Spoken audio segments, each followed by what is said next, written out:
Yes. Yeah, sorry for this ignorance. I think I knew less about you than I understand George Bush. Is this something you made up, or people talk about, or they are around and people think they're around, or they are in Suffolk or something?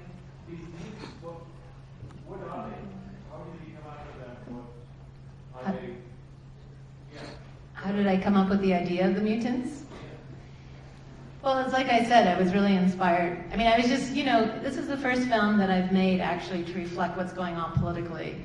Before I've made more personal films or films that I've heard stories about from my friends or family. But this one, I really felt like I was putting my political anger into a form and then channeling it out.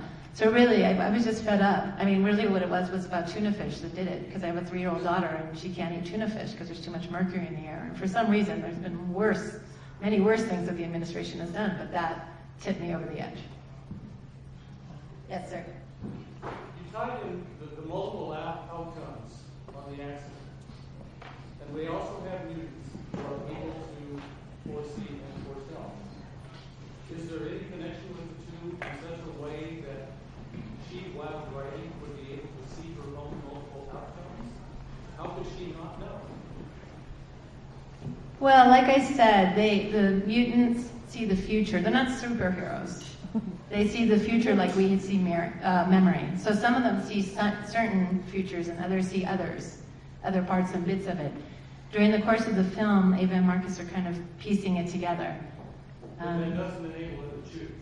Well, in the end, I would say that Ava does choose. I would say that they both choose.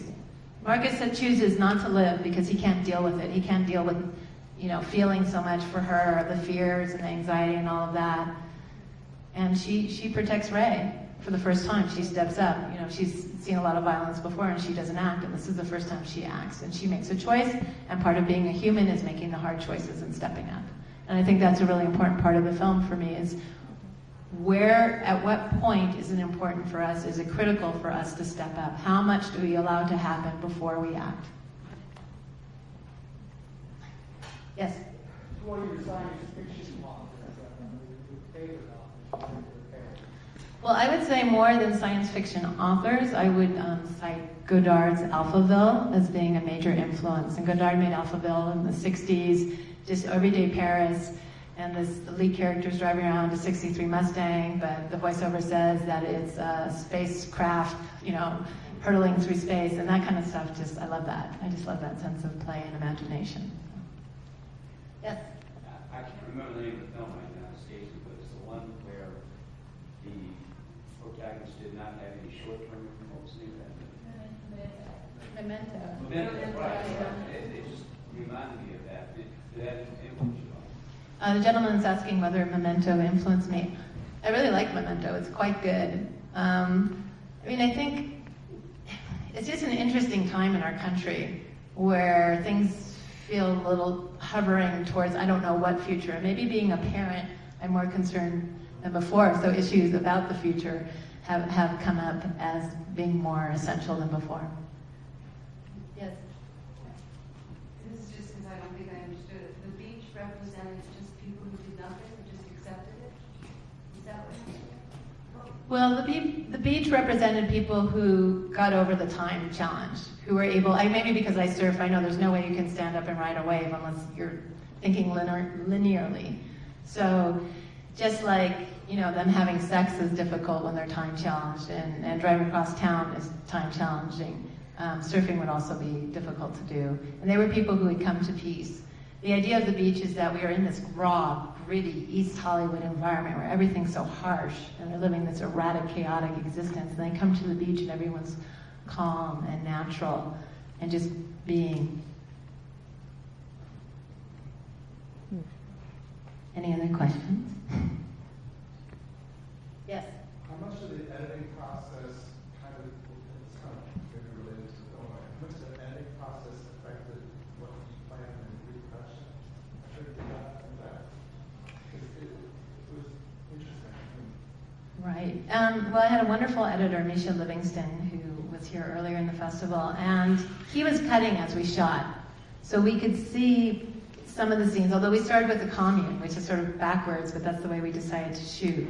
So we knew dramatically how things were going to work. In terms of the time collapses, we had lots of variations of how it should look and what should happen and which essential bit of information should come at one point. So I would say that was something that had been written in the script, but then it got changed up a fair bit. It would be hard to plan on that. Sorry? It would be hard to plan it out exactly. I was just thinking about Right. Right. There was this whole debate at one point, should we show the gun before the big gun scene? Should we never show it? You know, you just play with all those sorts of things when you're cutting. Yes.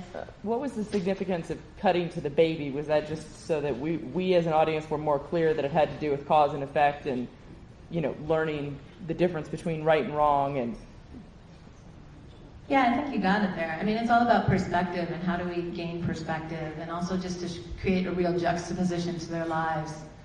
You know, just to show that there are, you know, we impart morality by what we do, by how we behave and what we teach. And, you know, just like Ava and Marcus were learning cause and effect, so are these children. Yes? The leads were fairly diverse group, and both Ava and Marcus were Black protagonists. Was there a conscious political message there?